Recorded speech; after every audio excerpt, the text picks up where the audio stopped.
بسم الله الرحمن الرحيم. يا أيها الذين آمنوا كتب عليكم القصاص في القتل الحر بالحر والعبد بالعبد والأنثى بالأنثى فمن عفي له من أخيه شيء فاتباع بالمعروف وأداء إليه بإحسان ذلك تخفيف من ربكم ورحمة فمن اعتدى بعد ذلك فله عذاب أليم وَلَكُمْ فِي الْقِصَاصِ حَيَاةٌ يَا أُولِي الْأَلْبَابِ لَعَلَّكُمْ تَتَّقُونَ۔ سورۃ البقرہ مدینہ منورہ کے اندر نازل ہونے والی اس مبارک سورت کی آیت نمبر 178 اور آیت نمبر 179 کی آپ حضرات کے سامنے تلاوت کی گئی، اور اس سے پہلے جو آیات مبارکہ گزری ہیں ان میں سے آیت نمبر 177 جو گزری ہے اس مبارک آیت میں اللہ تعالیٰ نے نیکی کے متعلق بیان فرمایا کہ نیکی کے کام کیا ہیں۔ مشرکین ہوں، یہود و نصارہ ہوں، وہ مسلمانوں سے اس بنیاد پر جھگڑا کرتے تھے کہ اسلام کوئی پائیدار مذہب نہیں ہے کہ کبھی منہ مشرق کی طرف کرنے کا حکم دیتا ہے اور کبھی منہ مغرب کی طرف کرنے کا حکم دیتا ہے۔ اگر اسلام پائیدار مذہب ہوتا تو آئے روز ان مسلمانوں کو قبلہ چینج کرنے کا حکم نہ دیتا۔ اللہ تعالیٰ نے اس بات کو ماقبل والی آیت کے اندر بیان کیا کہ قبلے کی طرف منہ کا ہونا یا نہ ہونا یہ اتنا بڑا ایشو نہیں ہے کہ اس کو زیر بحث لایا جائے، اس لیے کہ اللہ کی ذات مشرق میں بھی ہے، مغرب میں بھی ہے، اللہ کی ذات شمال میں بھی ہے، جنوب میں بھی ہے۔ انسان کسی طرف بھی رخ کرے گا تو اللہ کی ذات کی جانب رخ کرنے والا شمار کیا جائے گا۔ البتہ جو اصل نیکی ہے وہ یہ ہے کہ انسان اللہ کی ذات پر ایمان رکھے، انسان آخرت کے دن پر ایمان رکھے، انسان فرشتوں پر ایمان رکھے، نبیوں پر، کتابوں پر ایمان رکھے۔ اور اصل نیکی کا کام یہ ہے کہ انسان کے پاس مال ہے، اس مال کی محبت کی وجہ سے یا اللہ کی محبت کی وجہ سے انسان اس مال کو اپنے رشتہ داروں کو دے، محتاجوں کو دے، یتیموں کو دے، مسافروں کو دے، مانگنے والوں کو دے۔ اور اگر کہیں پر کوئی بندہ مقروض ہے اور قرض کے معاملات کے اندر پھنسا ہوا ہے، اس کی گردن چھڑانے کے اندر اپنے مال کو خرچ کرے، اگر کسی سے وعدہ کرے تو پورا کرے، یہ اصل نیکی ہے۔ اور اسی طریقے سے اندرونی اعتبار سے کوئی تکلیف آئے، بیرونی اعتبار سے کوئی تکلیف آئے یا جنگ کے موقع کے اوپر کوئی تکلیف پہنچے، اصل نیکی کا کام یہ ہے کہ انسان ان مواقع پر صبر کا دامن ہاتھ سے نہ چھوڑے۔ پھر آگے اللہ تعالیٰ نے ان نیکی کے کاموں کو انجام دینے والوں کے متعلق فرمایا کہ یہی لوگ سچے ہیں اور یہی لوگ ہیں جو تقوی دار ہیں، کہ جن کے دل کے اندر اللہ کا ڈر اور اللہ کا خوف موجود ہے۔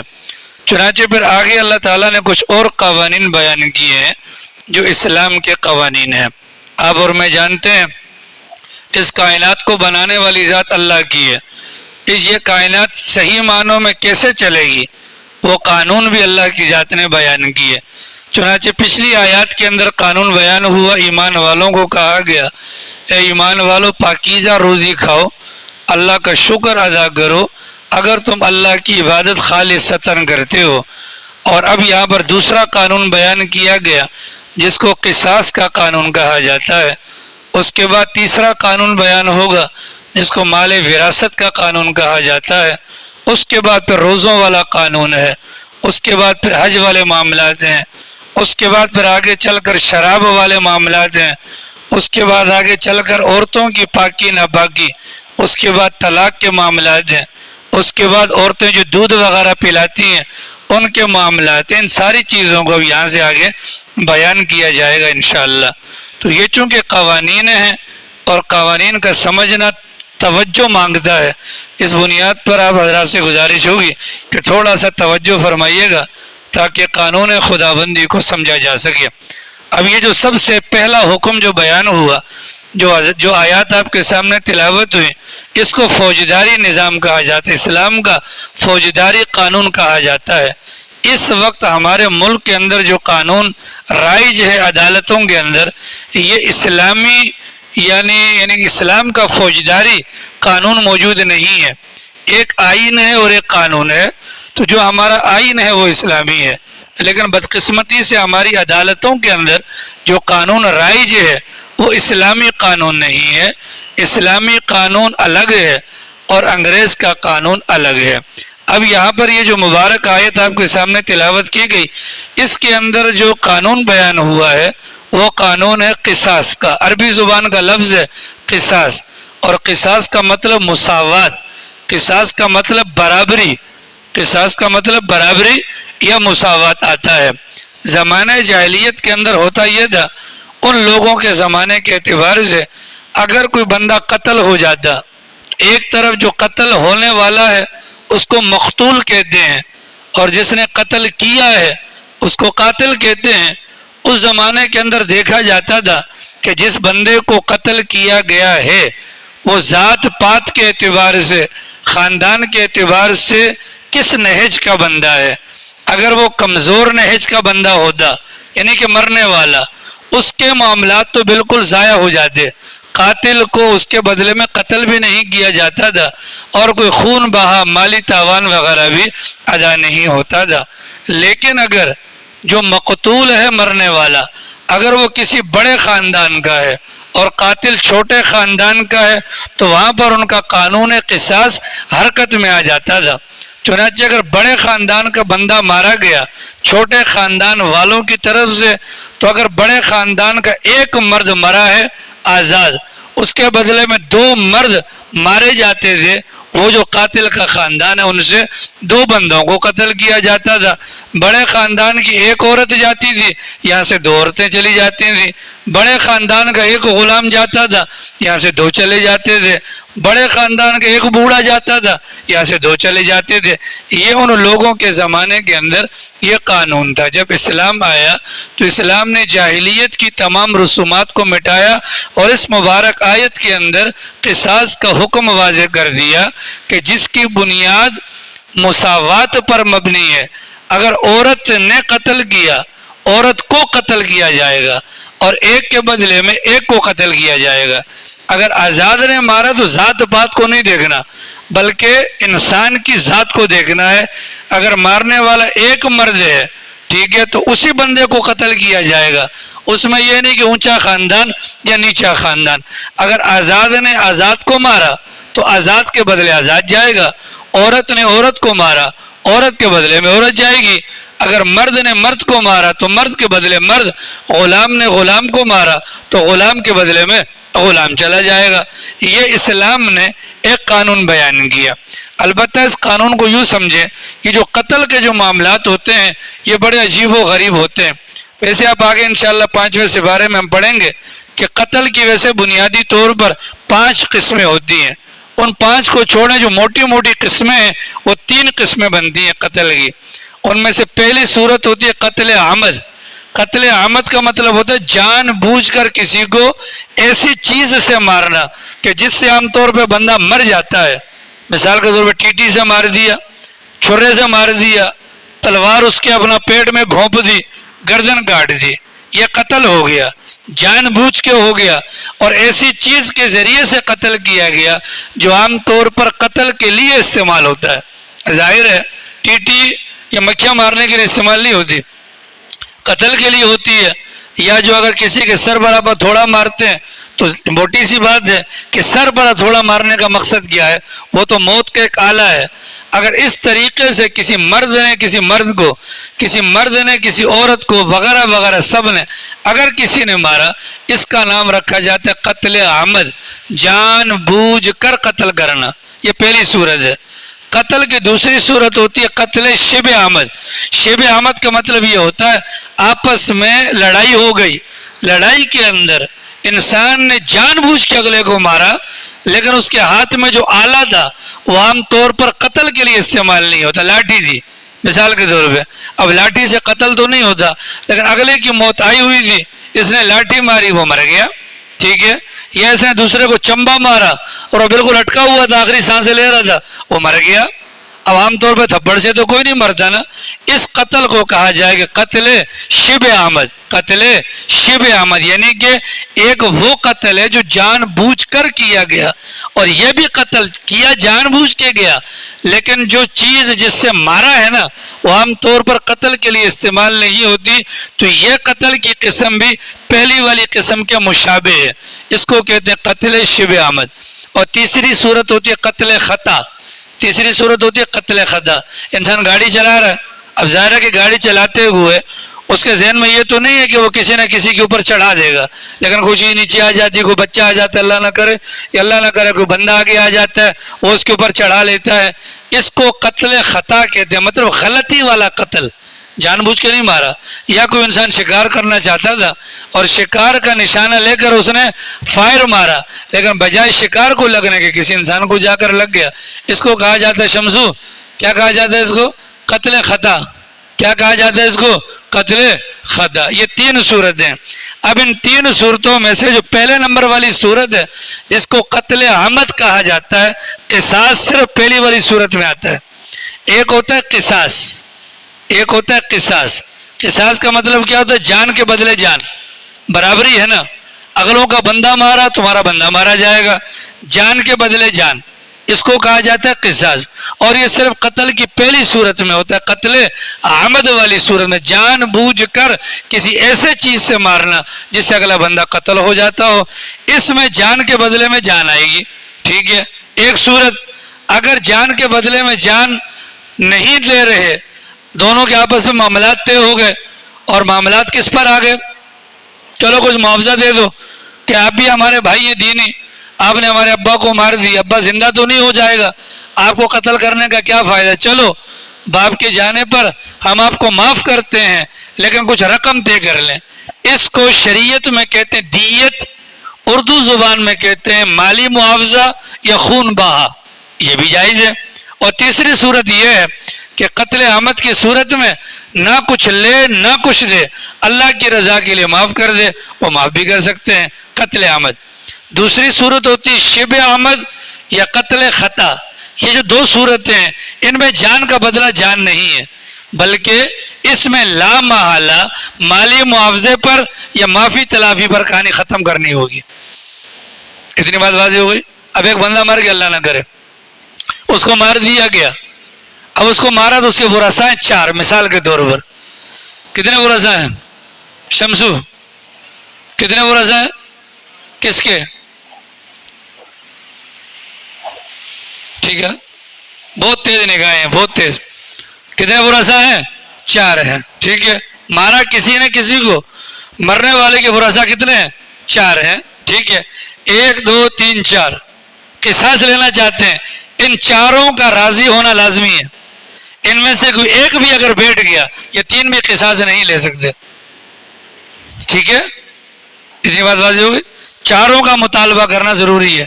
4 مطالبہ کریں گے, 4 کی ایک رائے ہوگی تو کہانی بنے گی. اگر ان میں سے ایک بھی ڈھیلا پڑ گیا تو یہ کہانی بدلے والی ختم ہو جائے گی, اب مال والی کہانی آ جائے گی. دوسری صورت آ گئی شبہ عمد یا قتل خطا والی, اس کے اندر مال دینا پڑے گا. اب سوال یہ ہے کہ مال کتنا دیا جائے. ایک انسان کے جان کی قیمت یا دیت جو پیغمبر صلی اللہ علیہ وسلم نے بیان فرمائی وہ 100 اونٹ ہیں. کیا ہیں حسین بھائی؟ 100 اونٹ. کس کے؟ ہاں, ایک جان کا بدلہ کیا ہے؟ 100 اونٹ ہیں. اس وقت اونٹ کیا حساب چل رہا ہے؟ مرے سے مرا 1 لاکھ سے اوپر گئے تو گویا کہ 1 کروڑ روپیہ بنتا ہے. جس زمانے کے اندر کراچی کے اندر وفاقی شرعی عدالت کا نظام تھا, اس زمانے کے اندر اونٹ سستے تھے, تو سرکاری طور پر جو دیت نامہ جو جاری ہوا تھا وہ 46 لاکھ روپیہ تھا. اور اب چونکہ اونٹ کی قیمت بڑھ گئی ہے, 1 لاکھ تو محتاط اندازہ ہے, البتہ 1.5 سے اوپر کی کہانی بنتی ہے. یعنی 100 اونٹ 1 جان کا بدلہ ہے. 100 اونٹ 1 جان کا بدلہ. اگر اونٹ نہیں دے سکتا تو ان اونٹوں کے بدلے میں اگر وہ درہم دینا چاہتا ہے, اگر وہ درہم دینا چاہتا ہے تو 10,000 درہم ہوں گے. چاندی کا سکہ جو چاندی کا ہوتا ہے وہ 10,000 درہم, اور اگر وہ سونے کے اعتبار سے دینا چاہے تو 1000 دینار اس کو دینے پڑیں گے جو سونے کے ہوتے ہیں، ٹھیک ہے؟ ایک جان کا بدلہ اس انداز سے ادا کیا جائے گا، ٹھیک ہے؟ ایک جان کا بدلہ اس انداز سے کیا جائے گا۔ اب یہ جو اسلام کا قانون ہے، اس قانون کے اندر فوائد ہی فوائد ہیں۔ یہ قانون کس نے بیان کیا؟ اللہ کی ذات نے بیان کیا نا۔ اللہ میاں کو پتہ ہے کہ یہ کام کریں گے تو نظام چلتا رہے گا، لیکن ہوتا یہ ہے کہ یہ جو آئے روز جو قتل پر قتل قتل پر قتل جو ہوتے ہیں، اگر کسی ایک قاتل کو لٹکا دیا جائے تو نتیجہ کیا آئے گا؟ پھر دوبارہ کوئی بھی قتل کی ہمت نہیں کرے گا۔ اجرتی قاتل مارکیٹوں کے اندر موجود ہیں۔ جس زمانے میں امت اخبار باقاعدہ فیوچر چھاپتا تھا، جو قاتلوں کے وہ بیان کرتا تھا انٹرویو وغیرہ، اس وقت پتہ چلتا تھا 10,000 کے پیچھے اور 5,000 کے پیچھے بندے کو پڑکا دیا گیا۔ تو یہ جو اسلام کا نظام، اگر اسلام کا نظام آئے گا تو جرائم کا خاتمہ ہو جائے گا، اور اگر اسلام کا نظام نہیں آئے گا تو جرائم کا خاتمہ نہیں ہوگا۔ آج ظاہر ہے کہ قاتل بالکل بے لگام، ان کو معلوم ہے اگر ہم جاتے بھی ہیں کہاں پر، معاملہ اگر کورٹ میں جاتا بھی ہے تو وہاں پر لے دے کر کہانی ختم ہو جاتی ہے۔ اگر کوئی کورٹ والا غیرت مند ہوتا ہے اور پھانسی کی سزا دیتا ہے تو پھر صدر پاکستان کے پاس رحم کی اپیل جاتی ہے اور صدر پاکستان اس کو معاف کر دیتا ہے، حالانکہ شرعی قانون کے مطابق معاف کرنے کا اختیار صرف اور صرف ورثاء کو ہے، حکومت وقت کو نہیں ہے۔ آپ نے دیکھا ہوا نامعلوم جو درخواستیں نامعلوم FIR کٹتی ہیں، سرکار کی مدعیت میں کٹ گئی۔ سرکار مدعی بن ہی نہیں سکتی، سرکار مدعی نہیں بن سکتی۔ سرکار کی یا حکومت کی حیثیت منتظم کسی ہے، وہ انتظام کرے گا۔ انتظام کرنے کے بعد معاف کرنا یا نہ کرنے کا معاملہ یہ ورثاء کا ہے۔ یہ کس کا ہے؟ ورثاء کا۔ اب آپ دیکھیں سعودیہ کے اندر الحمدللہ اسلامی قوانین کا کسی نہ کسی حد تک نفاذ ہے کہ وہاں پر چوری کی سزا دی جاتی ہے، قتل کے مقدمات کو شریعت کے فیصلوں کی روشنی میں نمٹایا جاتا ہے، تو وہاں پر جرائم کی شرح 0 ہے، ٹھیک ہے؟ جرائم کی شرح 0 ہے۔ اور دنیا داری کے اندر بھی آپ دیکھیں کہ گاؤں دیہات کے لوگ جو پرانے زمانے کے لوگ ہیں، ان لوگوں کی عادات کو دیکھیں کہ اگر وہ کسی جگہ پر کھیتوں وغیرہ کے اندر دانہ ڈالتے ہیں تو کوے آتے ہیں، کوے، اور اگر سارا دانہ چک کر لے جاتے ہیں، فصلوں کو خراب کرتے ہیں، تو وہاں کے عقلمند کیا کرتے ہیں؟ ایک کوے کو مارتے ہیں اور اس کی لاش کو لٹکا دیتے ہیں، سارے کے سارے کوے دور ہٹ جاتے ہیں۔ گویا کہ دستور یہی ہے کسی ایک کو سزا ہو جائے تو دوبارہ کوئی بھی غلط حرکت نہیں کرے گا، دوبارہ کوئی بھی غلط حرکت نہیں کرے گا۔ یہ مساوات ہیں اور یہ وہ نظام ہے کہ جس کی بنیاد پر ہمارے معاملات سیدھے ہو سکتے ہیں۔ چنانچہ اس مبارک آیت کے اندر فرمایا اگر یہ نظام، اس قانون کو مانو گے، اس کے اندر تمہارے لیے زندگی ہے۔ زندگی کیسے ہے کہ ظاہر سی بات ہے کہ بظاہر تو لگے گا کہ جان کے بدلے میں جان گئی تو بندہ مر گیا، زندگی کیسے؟ فرمایا نہیں، زندگی اس اعتبار سے یہ ایک جان چلی جائے گی ہزاروں جانوں کے بچنے کا سبب بن جائے گی۔ آ رہی سمجھ میں؟ تو ضرورت کس بات کی؟ اللہ سے اسلامی نظام مانگا جائے، اللہ سے اسلامی نظام مانگا جائے، اور اس کے لیے لازماً ہے انسان اپنی ذات پر وہ کرے۔ اب اس ٹائم ہمارے لوگ پاکستان کے اندر اسلامی نظام کا مطالبہ تو کرتے ہیں۔ ایک مثال آپ نے دیکھا ہوگا، ہرے بھرے جھنڈوں والے جو ہماری مذہبی تنظیمیں باہر گھومتی ہیں، ہاں فلاں کا نظام، فلاں کا نظام، وہ نماز ایک نہیں پڑھیں گے، نظام ابو بکر عمر والا مانگتے ہیں۔ سمجھ گئے ہوں گے میرا خیال آپ لوگ نا، ٹھیک ہے؟ نظام کس کا مانگتے ہیں؟ ابو بکر اور عمر والا، ٹھیک ہے؟ حضرت علی سے کسی نے کہا حضرت والا عجیب و غریب بات ہے، حضرت عمر کا زور تھا، کتنی فتوحات ہو رہی تھیں اور آپ کے دور میں ایک انچ جگہ بھی نہیں بڑھی ہے۔ حضرت علی نے فرمایا کہ ان کے مشیر ہم تھے اور ہمارے مشیر تم ہو۔ آ رہی سمجھ میں؟ تو یہ سارا ایک نظام ہے۔ مطالبہ تو ہم کرتے ہیں کہ اللہ کرے جی پاکستان میں امیر المؤمنین فلاں آ جائیں، اگر وہ امیر المؤمنین آ گئے تو انشاءاللہ ہماری گردنیں تن بھر نہیں ہوں گی، اللہ کی اجازت سے کبھی امید ہے۔ ہری سمجھ میں؟ تو ٹھیک ہے، مطالبہ اچھی چیز ہے، ایک تمنا اچھی چیز ہے، لیکن اس کے لیے گراؤنڈ لیول پر ہمیں محنت اپنی ذات پر کرنی ہوگی۔ اپنی گزشتہ کل میں نے کہا کچھ سوالات پوچھے تھے حضرات، کچھ ہیں ماشاءاللہ آج، اور میں نے کل ہی کہا تھا یہ شہزادے کل نہیں آئیں گے، اور اللہ کی فضل سے آج وہ نہیں آئے۔ جی آپ حیران ہوں گے، جی حضرت جمعے میں کتنی رکعتیں؟ 10 رکعتیں۔ یہ کل کا بیان ریکارڈنگ بھرو گا، جا کر سن لیں. اچھا بھائی غسل کے فرائض کتنے ہیں؟ وہ ہاتھ دھونا، ٹھیک ہے، کلی کرنا، وہ ایک بھی نہیں ہے آج. اب وضو کے فرائض، اچھا میں نے نماز میں کون سی صورت پڑھی تھی؟ نیل بٹا نیل، آج وہ ایک بھی نہیں آیا. اور مطالبہ کہ اللہ ہائے ہائے اللہ حکمرانوں کو غرق کرے، عمر جیسا کوئی آ جائے. یہ مطالبے ہیں. شکلیں اگر ہماری والی ہو نا، خدا کی قسم پھر بھی یہ فرشتے ہیں. ہمارے اوپر اگر ہٹلر آ کر چڑھ جائے نا، وہ لاکھ درجے بہتر ہوگا. جو راتوں رات ہمیں جو ہے نا وہ اٹھائے اور سمندر برد کرے. قابل اب اس سے بھی کئی گزرے ہیں. یہ گزشتہ کل کی بات ہے، 24 گھنٹے نہیں گزرے. اور میں نے کل کہا بھی تھا یہ نہیں آئیں گے. آئے جی امیر صاحب آئے، دیکھ لو، غور کر لو. نہیں آئے نا، مطلب وہ جاہل پیدا ہوئے تھے، جاہل ہی مریں گے. میں نے کل کہا، ایک صاحب کو میں نے کہا کہ خدا کے بندے آپ پوتوں والے ہو، باپ ناپاک، بیٹا ناپاک، پوتا ناپاک. ناپاک کے تو مسجد میں آنا جائز ہی نہیں ہے. بولو ایسا ہے کہ نہیں ہے؟ لیکن آج وہ نہیں آئے جی، وہ نہا رہے ہوں گے، وہ سوچ رہے ہوں گے یار ہم پاک کیسے ہوں گے. اب ایک ہی حالت ہے پاک ہونے کی، چھری پکڑو اپنی پکڑ، یہی ہو سکتا ہے. اور کیا ہو سکتا ہے؟ یہ ستم ظرفی ہے ہماری. مطالبہ اچھی بات ہے. ہم جب اسلام کے واقعات سنتے منہ میں اتنا پانی آتا ہے، یار کیا نظام ہوگا عمر کے زمانے میں کہ یار وہ کیا نام ہے اس کا، ایک مرتبہ گھی گر گیا. حضرت عمر نے، وہ بڑھیا نے آ کر کہا عمر میرا گھی گر گیا، اور سوری تیل گر گیا، گھی گر گیا. حضرت عمر نے زمین پہ کوڑا مارا اور زمین نے فوراً گھی واپس کر دیا. اے اللہ ہمارے ساتھ بھی ہو جائے. تو اوپر سے کہا جاتا ہوگا اپنی شکلیں دیکھو ذرا، وہ عمر کا زمانہ تمنا کرو، شکلیں بھی اپنی دیکھو ذرا.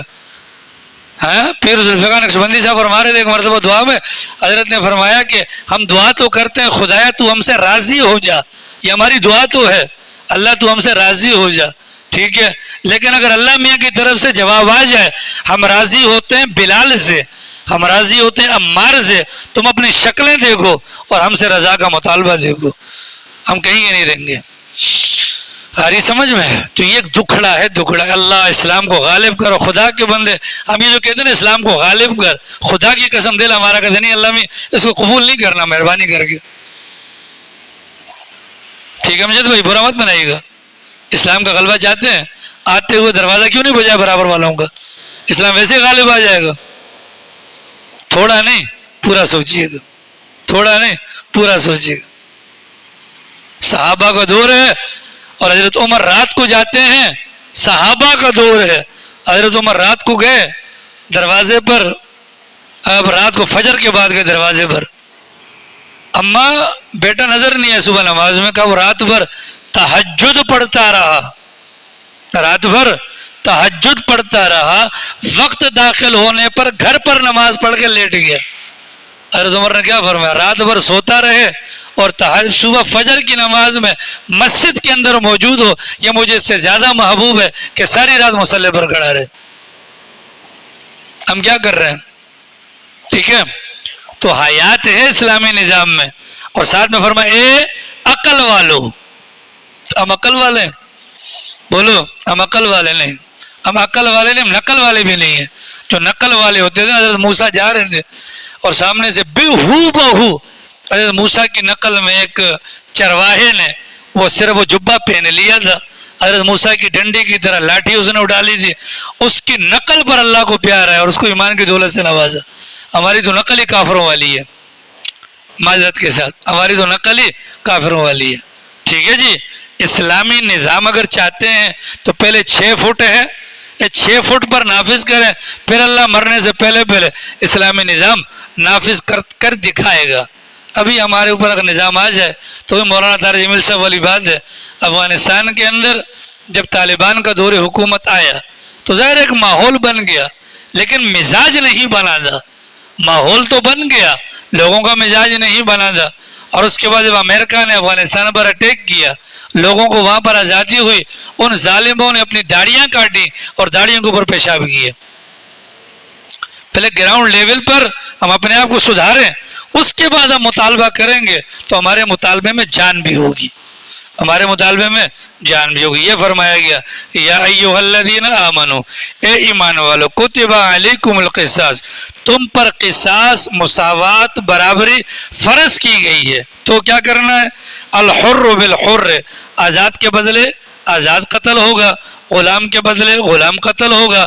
والانثى بالانثى، عورت کے بدلے عورت. فمن عفی لہ من اخیہ شیء، البتہ اگر اس کا بھائی یعنی کہ مقتول کے ورثاء میں سے اگر کچھ چھوڑ دے، معاف کر دے، سارا تھوڑا آدھا، قصاص نہیں لیتا یہ کر لو، اگر معاف کر دے یا مال پر راضی ہو جائے، فاتباع بالمعروف، تو نیکی کے ساتھ اس کا پیچھا کیا جائے. مطالبہ بھائی دینا یار، لیکن نیکی کے انداز میں. اور وہ جو قاتل ہے وہ اداء الیہ باحسان، جھگڑے کے بغیر خوش مزاجی کے ساتھ اس کی ادائیگی کا معاملہ. فرمایا ذالک تخفیف من ربکم ورحمہ، فرمایا کہ یہ جو معاملہ ہے کہ تمہیں 3 طرح کے آپشن دیے گئے، قصاص، مالی دیت یا معافی، یہ تم پر تمہارے رب کی رحمت ہے، اس نے سزا میں کمی کر دی پیغمبر کی امت میں ہونے کی وجہ سے. فمن اعتدی بعد ذلک، اب اگر معاف ہو گیا، ایک مثال ہے، کمٹمنٹ ہو گئی کہ بھائی چلو معاف کر دیا، یا مالی معاملات ہو گئے، کمٹمنٹ کر دیجیے یہ ہو گیا، اس کے بعد اگر کوئی بدلہ لے گا فَلَهُ عَذَابٌ علیم، اس کے لیے دردناک عذاب ہوگا. وَلَكُمْ فِي الْقِصَاصِ حَيَاتٌ، تمہارے لیے اس قصاص والے قانون کے اندر حیاتی ہے، زندگی ہے، اے عقل والو، لَعَلَّكُمْ تَتَّقُونَ، تاکہ تم متقی بن جاؤ. تاکہ تم کیا بن جاؤ؟ تقوی دار یا متقی بن جاؤ. کیا کہا میں نے حضرت خلیل بھائی؟ میں نے کیا کہا ابھی؟ آپ کھڑے ہو جائیں، کھڑے ہو. کیا کہا میں نے ابھی؟ کیا بن جاؤ؟ نہیں اس کو چھوڑو، ابھی میں نے آخری بات کیا کہی؟ نہیں، آخری بات میں نے کیا کہی؟ آپ مسلسل تسبیح پھیر رہے ہیں خدا کے بندے. تسبیح کا وقت ہوتا ہے، ہر چیز کا ایک وقت ہوتا ہے. تسبیح بیان کے دوران نہ پھیریں، ٹھیک ہے؟ آپ سے موٹی تسبیح میرے پاس، یہ دیکھو، یہ دیکھو، یہ دور سے بھی نظر آ رہی ہے، پھیروں نا، دور سے بھی نظر آتی ہے. آ رہی سمجھ شریفہ میں؟ جی ہاں. اگلی بات بھیا، معاملات بڑے گمبھیر ہیں، اللہ تعالیٰ ہم سب کی حفاظت فرمائے. مہنگائی کا دورہ ہے اور ڈاکو بہت زیادہ جری ہو گئے ہیں. آج بابو کے گھر پر ڈاکو اندر گھس گئے عصر کے بعد، ٹھیک ہے؟ آج ابھی عصر کے بعد معاملات بڑے گمبھیر ہیں. گزشتہ ہفتے، اسی ہفتے کے اندر اس کو گھر کے سامنے بھی لوٹا گیا. شاید ہی کوئی ایسا بندہ ہو کہ جو ان حالات سے اپنا حالات کا شکار نہ ہوا ہو. کیا کیا جائے؟ ایک طریقہ کار تو یہ ہے کہ بھئی ہم نظام کو ایسا بنائیں، وہ ہمارے ہاتھ میں نہیں ہے. ان مواقع پر اپنی جان، اپنا مال اور اپنے گھر والوں کی حفاظت کے لیے جو ہمیں شریعت مطہرہ کا مطالعہ بتلاتا ہے، وہ مسنون دعاؤں کا اہتمام کرنے کی کوشش کریں. یہ حالات آج ان کے ساتھ، اللہ نہ کرے کل ہمارے ساتھ بھی آ سکتے ہیں. دیکھو، ایک ہوتی نا 4 دیواری، ایک ہوتی 4 دیواری نا، تو 4 دیواری کے اندر ہر بندہ شیر ہوتا ہے، ایک عزت کا مقام. اللہ نہ کرے ہمارے گھر پر اگر کوئی غیر نتو خیر آ جاتا ہے، ہماری اولاد ہماری بیوی کے سامنے ہم پر ٹیٹی تان دیتا ہے، تو ہم تو جیتے جی مر جائیں گے، زمین میں گھڑ جائیں گے. اب ان معاملات کا دفاع کیسے کریں؟ ہم اسلحہ رکھ نہیں سکتے، چلا نہیں سکتے، نہ ہمارے اندر پاس اتنی ول پاور ہے. ان مواقع پر جو شریعت نے ہمیں مسنون دعائیں بتلائی ہیں نا، ان کا اہتمام کر لیا جائے تاکہ ہم اللہ کی حفاظت میں آ جائیں، اللہ کی حفاظت میں آ جائیں. ایک ہے تقدیر، ایک ہے تقدیر اور ایک ہے احتیاط. یہ جو سنتوں پر عمل ہوگا یہ احتیاط کے درجے میں آئے گا، اور جو تقدیر میں لکھا ہے وہ ہو کر رہے گا. اگر ہم احتیاطی تدابیر کے طور پر اگر مسنون دعاؤں کا اہتمام کریں گے اور ادھر سے ہماری تقدیر آڑے آ گئی، یہ دونوں چیزیں جب آئیں گی تو وہ جو تقدیر کے اندر جو حکم ہے اس کے اندر کمی آ جائے گی، ہم بچ جائیں گے. ٹھیک ہے؟ تو سب سے پہلا کام تو یہ کریں بھیا، ہم گھر سے نکلتے ہوئے دعاؤں کا اہتمام کریں. گھر سے نکلنے کی دعا الٹا پاؤں باہر کر لیں، سب سے پہلے الٹا پاؤں باہر کر لیں، اور بسم اللہ توکلت علی اللہ لا حول ولا قوت الا باللہ. اس کا تو یعنی اس کو اپنے اوپر فرض کا درجہ دے دیں. ظاہر ہے کہ بسم اللہ توکلت علی اللہ مطلب میں گھر کو، گھر والوں کو، گھر کے اندر موجود تمام چیزوں کو اللہ کے بھروسے پر چھوڑ کر جاتا ہوں، اور جو اللہ کے بھروسے پر چھوڑ کر جائے گا وہ کبھی بھی ناکام نہیں ہوگا. ٹھیک ہے. لا حول ولا قوت الا باللہ، نہیں ہے کوئی طاقت نیکی پر لے جانے والی اور برائی سے بچانے والی مگر اللہ تعالیٰ کی. کس کی؟ مگر اللہ تعالیٰ کی. یہ دعا تو فرض کے درجے میں کر لیں. اس کا فائدہ کیا ہوگا؟ جب تک واپس ہم گھر پر نہیں پہنچیں گے اللہ کی ذات سوئی کے بقدر بھی نقصان نہ ہمارے گھر کو نہ ہمارے گھر والوں کو پہنچائیں گے. یہ تو یقینی بات ہے. ٹھیک ہے.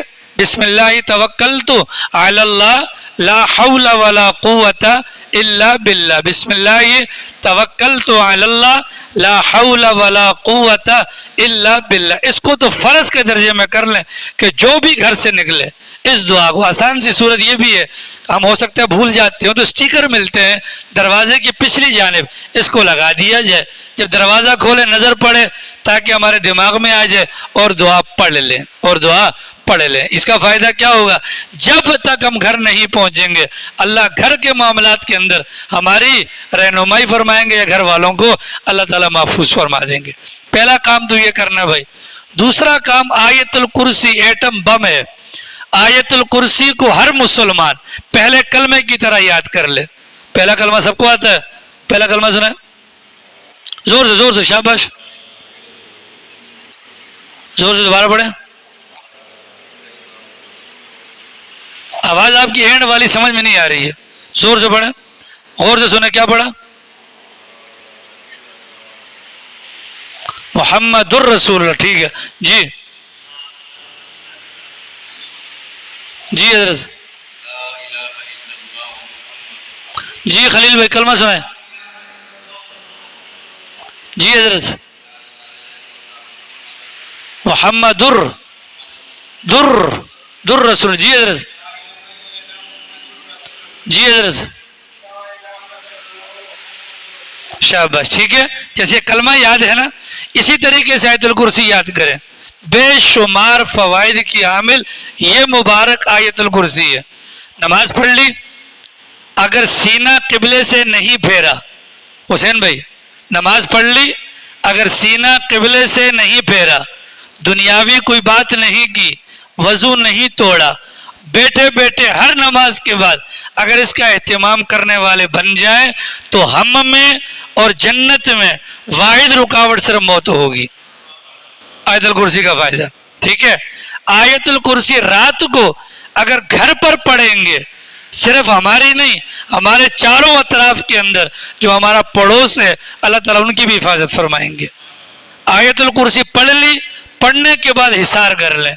اللہ لا الہ الا هو الحی القیوم لا تأخذہ سنۃ ولا نوم لہ ما فی السماوات وما فی الارض من ذا الذی یشفع عنده الا بإذنہ یعلم ما بین ایدیہم وما خلفہم ولا یحیطون بشیء من علمہ الا بما شاء وسع کرسیہ السماوات والارض ولا یؤودہ حفظہما وہو العلی العظیم.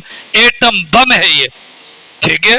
پڑھ لیا، پڑھنے کے بعد اپنے پورے کے پورے بدن پر مس کر دیا، پڑھ لیا. آیت الکرسی پڑھ کر میرے والد صاحب، میری والدہ، میرے بچے، میری بیوی، میرا مکان، میرا فلاں خاندان، پوری دنیا کے لوگوں کا اگر ہم حصار کرنا چاہیں اس ایک مرتبہ کی آیت الکرسی پر اللہ ان تمام کی حفاظت کریں گے جن کا ہم نے حصار کر لیا اور جن کی ہم نے نیت کر لی. آیت الکرسی کا یہ فائدہ ہے. آیت الکرسی کا یہ ایٹم بم ہے. یہ کیا ہے؟ ایٹم بم ہے. یہ تو قرآن کریم کے اندر بھی موجود ہے اور ہم میں سے کوئی بھی اس کا انکاری نہیں ہے. ٹھیک ہے. اس کے علاوہ ایک عمل اور کر لیں، اللہ کرے اگر یاد ہو جائے. اعوذ باللہ من الشیطان الرجیم 3 مرتبہ پڑھنا ہے. یہ کب پڑھنا ہے؟ صبح فجر کے بعد اور مغرب کے بعد. فجر کے بعد پڑھیں گے تو مغرب تک، اور مغرب کے بعد پڑھیں گے تو فجر تک مکمل طور پر اللہ کی حفاظت میں آ جائیں گے۔ 3 مرتبہ پڑھنا اعوذ باللہ من الشیطان الرجیم، 3 مرتبہ پڑھنا بسم اللہ الرحمن الرحیم، ٹھیک ہے؟ اور پھر 3 مرتبہ پڑھنا ہے اعوذ بکلمات اللہ التامات من شر ما خلق، اعوذ بکلمات اللہ التامات من شر ما خلق، یہ 3 مرتبہ پڑھنا ہے۔